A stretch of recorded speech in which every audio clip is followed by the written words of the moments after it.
Alright, so also looking at the importance of ethical leadership, the attitude of top management. Certainly top management needs to be an example for the company. Folks, how are you going to react if top management is out there doing things that are unethical?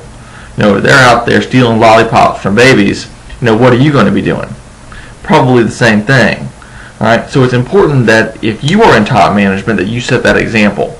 The guy that I work for, in the law firm, very ethical gentleman, does what is right, does what is appropriate. As such, everyone below him also acts ethical. You don't want to set unreasonable goals. It will lead to employees taking shortcuts. Now that's an interesting point of view. Whenever you're running your business, you don't want to put too much on your employees, because if you put too much, they're going to do whatever they can to meet those goals. You don't want your employees cutting corners. You want your employees to do what is right. Behaviors of owners and managers help to foster unethical and illegal conduct. Folks, if your boss is ethical, you will be ethical. Okay? Creating ethical codes of conduct. Ethics training. Most large companies implement ethics training programs in which managers discuss with employees on a face-to-face basis the firm's policies and the importance of ethical conduct. And this is, again, important.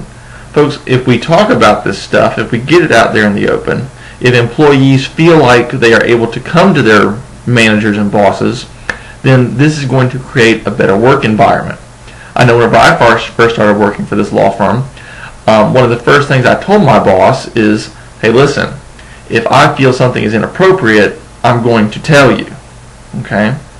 But he makes the decisions. Okay? So if I feel like something is unethical or inappropriate or a wrong course of action for the way the firm needs to move, I will tell my boss. And he greatly appreciates that. Sometimes he agrees with me, sometimes he doesn't. But that relationship, that form of communication, helps to increase productivity within the business. In my case, the firm. The Sarbanes-Oakley Act. This requires companies to set up confidential systems so that employees and others can raise red flags about suspected illegal or unethical auditing and accounting practices. And again, folks, this is a good thing.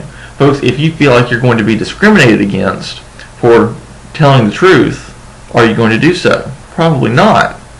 Whereas if there is this system set up where you can report unethical activity or illegal activity, hopefully you'll be more likely to do so if you know that you won't face repercussions for said act. Okay? So there are all these things that are set up, and they're good things. And the argument is that this type of behavior will increase productivity in the long run.